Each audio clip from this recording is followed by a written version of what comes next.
habita al abrigo de Dios morará bajo sombras de amor. Sobre él no vendrá ningún mal y en sus alas feliz vivirá.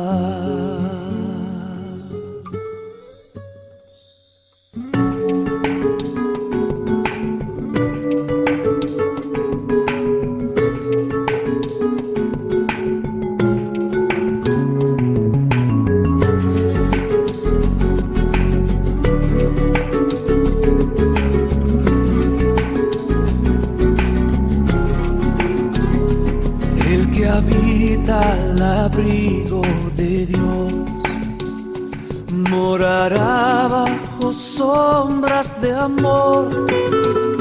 Sobre él no vendrá ningún mal y en sus alas feliz vivirá. Hoy yo quiero habitar al abrigo de Dios, solo allí encontraré paz y profundo amor.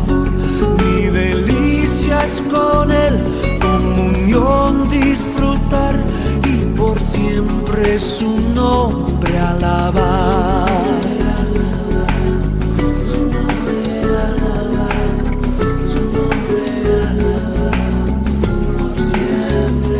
El que habita al abrigo de Dios ciertamente muy feliz será.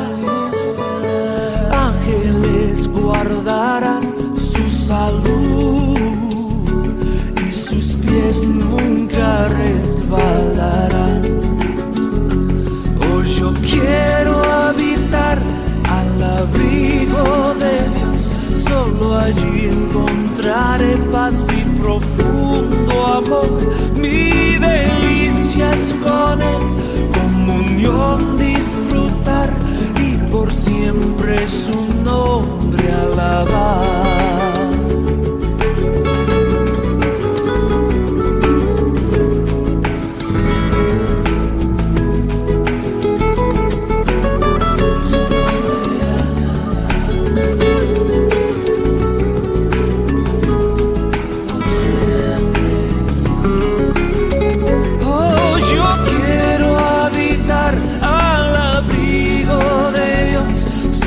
Allí encontraré paz y profundo amor. Mi delicia es con él, comunión disfrutar y por siempre su nombre alabar. Y por siempre su nombre alabar. Y por siempre su nombre alabar.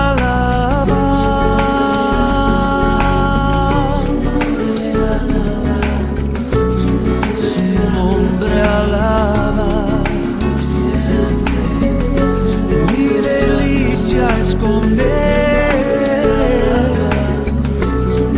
por siempre su nombre alabar.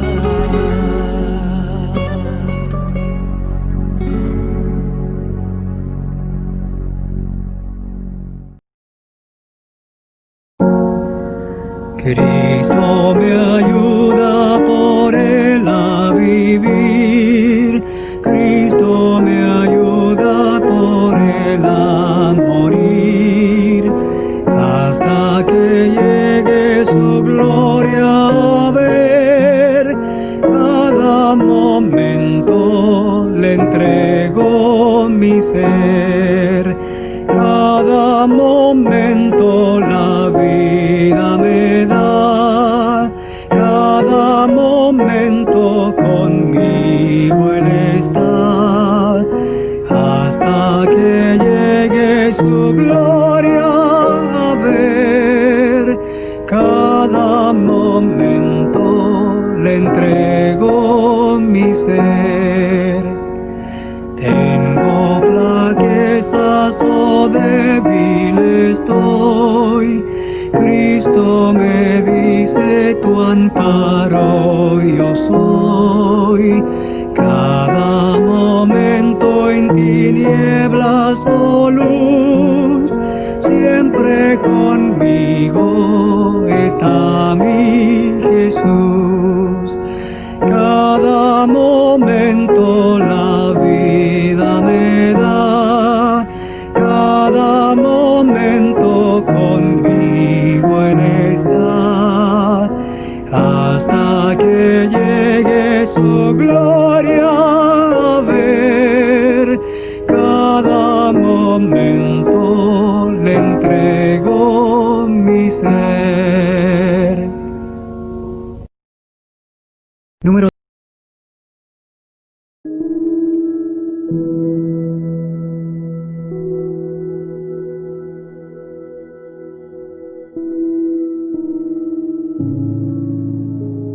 Muy buenas noches, mis queridos hermanos.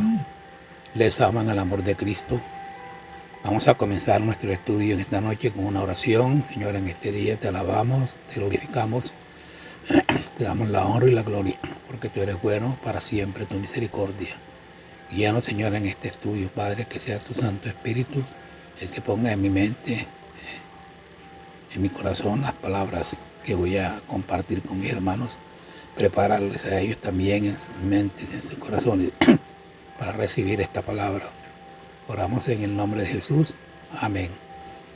El texto bíblico del estudio se encuentra en Mateo 22, del 1 al 14, que lo ha leído la hermana Mónica. El tema que voy a tratarles se llama la economía de Dios. Voy a comenzar con una historia.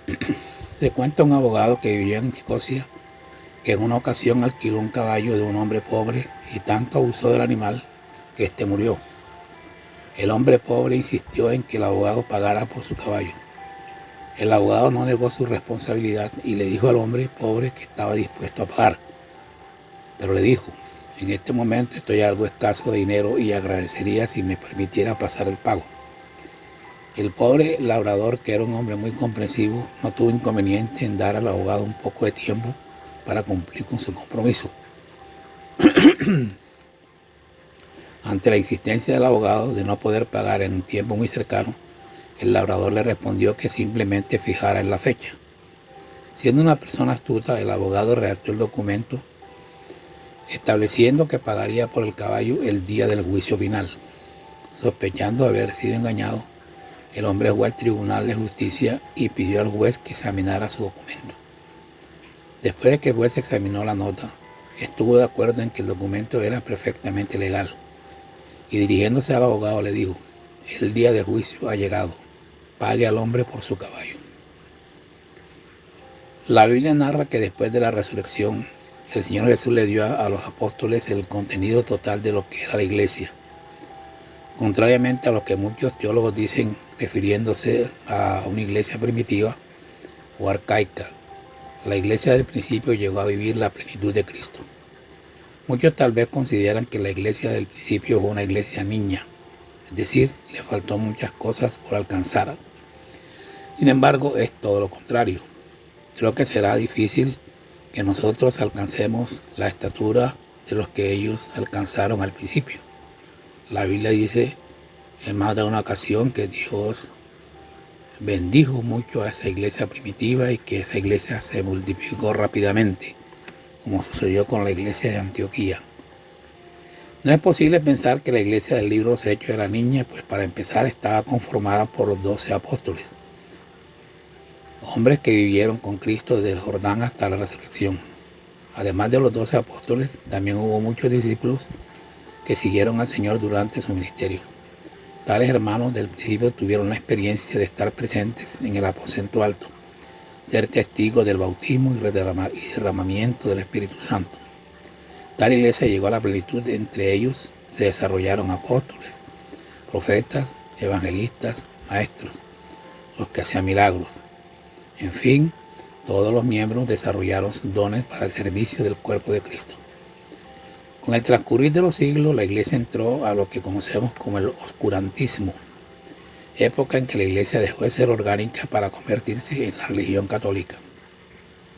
Ahí se perdieron los fundamentos genuinos del Evangelio y se convirtió en una religión humana. En el año 1500 después de Cristo surgió lo que se conoce como el protestantismo, y desde ese tiempo han venido surgiendo los miles de denominaciones que existen hoy en día. El problema que tienen los hombres que gobiernan la Iglesia de Cristo hoy en día es que no son buenos receptores de la verdad. La buena herencia que han dejado sus antecesores solo les sirve para fragmentarse y no para unirse como cuerpo de Cristo. La herencia que Dios nos dejó en Cristo se ha malversado, porque cada quien se ha separado del cuerpo de Cristo para constituir su propia iglesia. Después del apoderamiento que la religión católica hizo de la iglesia desde el año 1520, la iglesia luterana solo vino a ser la primera de miles de denominaciones de lo que hoy conocemos como la religión evangélica. También apareció la iglesia presbiteriana, pero antes ya existía la iglesia bautista. Los hombres particularizan lo que Dios les da y no lo ponen al servicio del cuerpo de Cristo. Entonces surge el conflicto de que lo que uno recibe, el otro no lo quiere. Y por ende deciden caminar solo con lo propio. El hecho mismo de que existen tantas denominaciones es porque no quieren caminar con otros. Y es allí donde han surgido los cortes generacionales de la iglesia. Solo soltar las herencias espirituales es lo peor que nos puede pasar. El Salmo 22:4 dice: en ti confiaron nuestros padres. Aún en lo natural no debemos desligarnos de nuestros padres naturales, porque hasta el padre más pobre tiene algo que darle a sus hijos.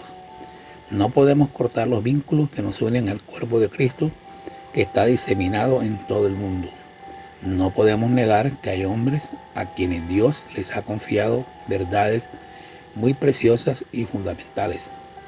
Algunos ministerios son poderosos en el evangelismo, otros en la palabra, otros en la liberación, otros en el crecimiento de la iglesia. Pero con todo y que sean poderosos, fuertes y grandes, distan en lo individual de tener la plenitud que Dios preparó para su iglesia.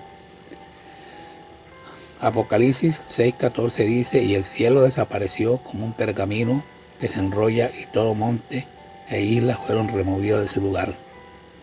Normalmente cuando se hable de tierras, islas y montes, se refiere a entidades o ciudades. Las islas son figuras de las tantas denominaciones que existen hoy en día. Lamentablemente ninguno de nosotros ha nacido fuera de la brecha de corrupción de la iglesia. A estas alturas todos hemos conocido un evangelio torcido. Dios trabaja en base a su herencia. Entonces, recobremos lo que Dios dejó a su iglesia, no a la denominación. No estamos ni a los bautistas, ni a los luteranos, ni a los presbiterianos, ni a los pentecostales, sino a la iglesia. Dios no tiene verdades aisladas para un movimiento en específico, ni para una misión. Él tiene una sola verdad para su iglesia. La iglesia que presuma con una verdad de Dios se convierte en una denominación. Nadie puede tener en propiedad la verdad de Dios. Si Dios le revela su palabra a alguien, ¿de qué se jacta? Jamás Dios reveló algo para glorificar a un hombre. Nunca estuvieron en el corazón de Dios las denominaciones. Tales entidades son inventos y responsabilidad de los hombres que la lideran. Nuestra tarea no es levantar un nombre, sino el nombre del Señor a través de la iglesia. Voy a hablarles ahora de Cristo, la iglesia y la economía de Dios. Comprender el plan de Dios ajusta nuestra visión y nuestro obrar a la mente y a los propósitos eternos de Dios. El día que creamos que la verdad de Dios no tiene prioridad en la iglesia, estamos perdidos. Muchos piensan que lo más importante para la iglesia es la unción y las diversas influencias del Espíritu. Tales personas están alejadas del centro del plan de Dios. En la Biblia no vemos que haya ministros de dones y unciones. Lo que encontramos son administradores de la palabra, es decir, hombres que enseñaron, tal como dice Lucas 1:2, ministros de la palabra. Dios nos ayude a recobrar su herencia. Necesitamos comprender su plan para que nuestra mente se ajuste a sus propósitos eternos. El Señor de una U otra manera cumplirá su beneplácito. Él no está a favor de los planes de los hombres ni de las instituciones que ellos levantan. Él ha trabajado desde la eternidad en pos de su propio plan. El plan de Dios es el beneplácito de su voluntad. Y así lo dice Efesios 1:5. En palabras muy nuestras, podríamos decir que el plan de Dios es lo que a Él le dio la gana de ser. Por ende, Él ejecutará su deseo. Efesios 1:9 dice, nos dio a conocer el misterio de su voluntad según el beneplácito que se propuso en Él. El plan de Dios tiene que ver con conocer el misterio de Cristo y la iglesia. Ese es su proyecto. Filipenses 2:13 dice, porque Dios es quien obra en ustedes tanto el querer como el hacer para hacer su voluntad. Nosotros tenemos la responsabilidad de responder al llamado de Dios para hacer su beneplácito. La iglesia no debe ser edificada en el fundamento de necesidad de los hombres. Las denominaciones caen en un grave error, y es que ellos se dedican a predicar el evangelio en base a las necesidades de los drogadictos, de los alcohólicos, o en base a los gustos de los creyentes, de modo que tienen que ajustar el evangelio a las necesidades de los hombres y no a las de Dios. Hermanos, escuche bien, Dios creó la iglesia para Él. Es Él quien debe sentirse satisfecho con el evangelio que nosotros predicamos. Si la iglesia no satisface a Dios, no hemos hecho iglesia. La iglesia no nació para nuestras necesidades, aunque sí las cubre. El fin de la iglesia nunca fue que ésta llenara nuestras expectativas. Es como que una mujer le diga a su marido, dame dinero para comprar 5 vestidos porque yo me casé contigo para que me cumplas mis gustos. Decir eso sería grosero de parte de una mujer. Es cierto que al casarse el marido es responsable de todos los gastos inherentes de la casa, pero eso no le da derecho a ella para exigirlo de esa manera. El beneplácito de Dios es tan distinto a lo que nosotros hemos concebido, que ni siquiera consiste en salvar las almas perdidas. Dios salva a los hombres porque es misericordioso, pero si en su plan eterno jamás fue salvar a los pecadores. En Mateo 22, del 1 al 14, encontramos la parábola de un rey que hizo un banquete de bodas para su hijo, pero ninguno de los invitados quiso llegar. Así que él mandó a sus siervos para los caminos para que invitaran a todos los que quisieran asistir. A la boda llegó todo tipo de gente, y a todos los que entraron le dieron vestidos nuevos. La enseñanza que nos da esta parábola es que el plan del rey era la boda, y no propiamente limpiar a los pordioseros. Para que los indigentes fueran parte de ese banquete que ya estaba preparado desde hace mucho tiempo, fue necesario limpiar a toda esa gente. Pero lo que estaba planeado desde antes era la boda. Así también es Dios. Su plan es casar a Cristo con la iglesia, pero para ello se necesitan salvos. Por lo tanto, Dios salva a los hombres. El plan se desarrolla en Cristo y el plan es Cristo. Efesios 1:10 dice, con miras a una buena administración en el cumplimiento de los tiempos, es decir, de reunir todas las cosas en Cristo, tanto las que están en los cielos como las que están en la tierra. Dios quiere consolidar las iglesias locales a través de su economía divina. Volvemos a hablar de la economía de Dios. En el griego la palabra administración usada en el versículo 10 es oikonomía. Esto significa administración o leyes para una casa. Dios tiene una casa, hijos, y decidió con una ley doméstica que los lleve a ser hechos a su imagen y semejanza. Dicha oikonomía es Cristo, porque resulta que el Hijo metió en sí mismo a muchos seres humanos para que se hagan parte de Él, o bien reprobados por no haber sido asimilados en su cuerpo. La materia prima con la que Dios trabaja su plan es Cristo. Dice el verso anterior que en Él habrían de ser reunidas todas las cosas. Entonces el plan de Dios es centralizar todo en el Hijo. Dios decidió que tanto las cosas que están en los cielos como las que están bajo la tierra dejaran de existir para que todas fueran reunidas en Cristo. El plan de Dios es Cristo. El Hijo es el beneplácito del Padre y es lo que está desarrollando desde la eternidad. La única forma segura de caminar como iglesia es inducir todo a Cristo. Efesios 1:22 dice, y todo lo sometió bajo sus pies, y a él lo dio por cabeza sobre todas las cosas a la iglesia, la cual es su cuerpo, la plenitud de aquel que lo llena todo en todo. La iglesia debe crecer en base a aquel que es la cabeza, esto es Cristo. Todo lo que la iglesia debe hacer hoy en día es ir a Cristo y vivir a Cristo. La vida de todo creyente debería ser comer y beber a Cristo. Lo que debemos hacer en la calle es certificar a Cristo. En las reuniones de iglesia debemos centralizarnos en Cristo. En fin, todo el que hace y todo lo que somos debe estar ligado a la persona de Cristo Jesús, porque en Él se desarrolla todo el plan de Dios. Entendamos que la iglesia no es un lugar para que encontremos satisfacción personal, sino es el lugar en el que Dios quiere sentirse satisfecho. La iglesia es la plenitud de Cristo. En otras palabras, ella es el complemento que le da totalidad a Cristo Jesús. Desde Belén hasta la cruz, Cristo es un hombre con divinidad, pero cuando resucitó dejó de ser Jesús individual y se convirtió en el Cristo múltiple. El Señor dejó ser Dios uno para convertirse en la cabeza de un cuerpo que está formado por muchos miembros. Dicho cuerpo es la iglesia. Cuando Él vino en Pentecostés, como el Espíritu Santo, nos tomó y nos incorporó en Él mismo, de manera que nosotros, la iglesia, tenemos parte en ese plan eterno. Es una bendición ser parte del cuerpo de Cristo, pero entendamos que esto implica que una responsabilidad. No podemos trascender de Cristo porque los límites de la iglesia están suscritos a Él. Todo lo que tengamos fuera de Cristo deja de ser naturaleza de Cristo, por lo que tanto no es parte del plan de Dios. Lo que no está en Cristo es de los hombres y por ende no es el beneplácito de Dios. Hoy en día no cabe en la mente de muchos ministros que no pueden ponerle nombres a sus iglesias.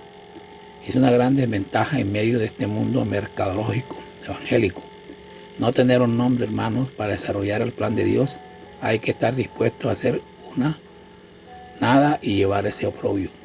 La iglesia de Cristo no debemos edificarla bajo nuestros fundamentos y nuestros gustos, sino según el plan que Dios trazó desde la eternidad. Se requiere de mucha diligencia y amor servir al Señor según su beneplácito, pues esta vía no produce la vanagloria que los hombres quieren ver. En lo personal, hace años dejé de ser un ministro de hombres y puedo decir con limpia conciencia que soy un ministro de Cristo Jesús. Como Pablo dijo, sirvo al Señor y no a los hombres. La economía de Dios en contraste con nuestros conceptos naturales.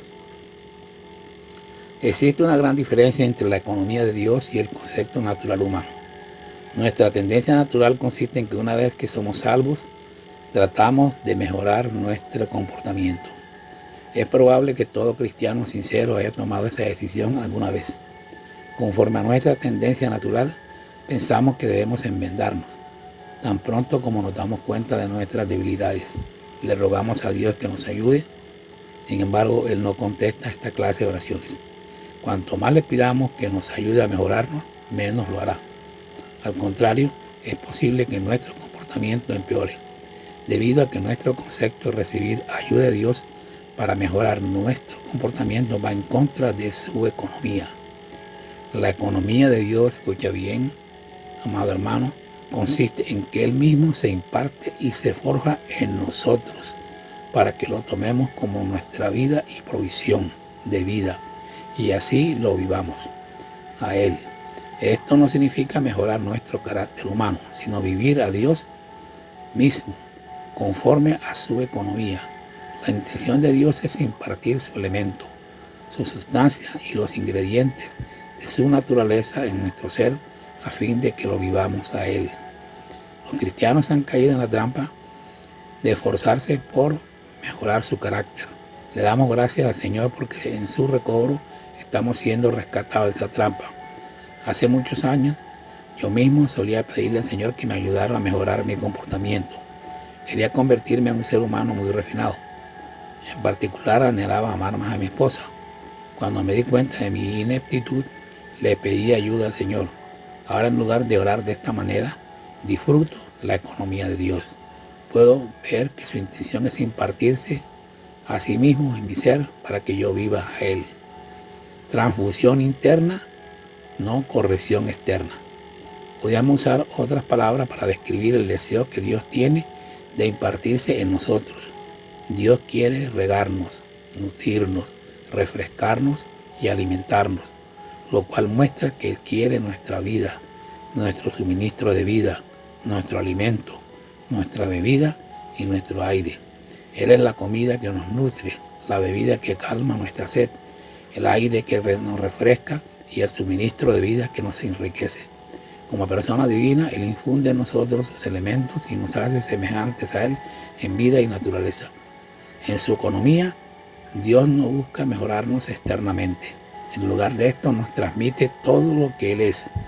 La diferencia entre la corrección externa y la transfusión interna es la misma que se observa entre una persona que se maquilla para tener una apariencia saludable y otra que lo es porque sigue una buena dieta. El método humano es el del maquillaje, pero la manera de Dios consiste en transformarnos metabólicamente, nutriéndonos, refrescándonos, regándonos, enriqueciéndonos y fortaleciéndonos. En esto consiste la economía de Dios. Dios nos nutre, riega, alimenta y refresca e ilumina ricamente, y su resplandor trae consigo sus riquezas. El aire y el agua y los alimentos nos suministran también sus riquezas. En la Biblia Dios se compara a sí mismo con el alimento del agua, el aire y el sol. Salmo 84:11 dice: el Señor es nuestro sol. Dios no solo nos enseña, sino que además nos nutre, nos riega e infunde sus riquezas en nuestro ser. Y esta es la manera en la que Dios obra. Somos lo que comemos. Dios nos transmite sus riquezas a fin de que vivamos a Él. Los nutriólogos afirman que nosotros somos lo que comemos. Si acostumbramos a comer mucho cierto alimento, este llegará a ser el principal elemento de nuestra constitución. La economía de Dios consiste en comer a Cristo y en que Él sea el principal elemento constitutivo de nuestro ser. En Juan 6, el Señor Jesús declara que Él es el pan de vida que descendió del cielo y que todo aquel que le come vivirá por su causa. Juan 35, 45 y 57. Luego en Juan hace el siguiente llamado: si alguno tiene sed, venga a mí y beba. El Señor Jesús dijo esto acerca del Espíritu. Más adelante en Apocalipsis 22:17, Él repite el mismo llamado a venir y beber. El Señor nos llama a beber del Espíritu, esto es del Dios Trino, procesado en Él. El Dios Triuno ha pasado por las etapas de un proceso divino. Por esta razón Él es ahora una bebida universal, preparada y disponible. Todas las reuniones de la iglesia deberían ser una fiesta. El Señor nos llama a tomarlo como nuestro alimento y nuestra bebida. Podemos afirmar que una reunión está llena del Señor cuando encontramos en ella una mesa para cenar. Si usted visita una iglesia, encontrará superstición en lugar de fiesta. Sin embargo, las reuniones de la iglesia son una verdadera fiesta. En cada reunión hay una mesa preparada para nosotros, donde tenemos la oportunidad de comer y beber al Dios Trino. Espero que nos haya quedado claro que no necesitamos enmendarnos ni corregirnos. Nuestra principal necesidad es recibir al Dios Triuno, Padre, Hijo y Espíritu Santo. Comiendo y bebiendo, Dios dispuso que participáramos de Él, comiendo y bebiendo. Palabra de Dios. Señor, en esta noche te damos gracias por esta palabra, por este mensaje, por este estudio. Permite que no solamente seamos oidores, sino hacedores de la palabra. Bendigo a cada uno de mis hermanos en sus respectivos lugares, en sus familias, con sus parejas, con sus hijos, con sus nietos, con sus personas allegadas, con sus amigos. Padre, gracias porque más allá del alejamiento físico, no estar físicamente unidos, podemos unirnos a través de este medio. Bendito sea tu nombre. Te alabamos, Señor, te damos las gracias. En el nombre de Jesús. Amén.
Thank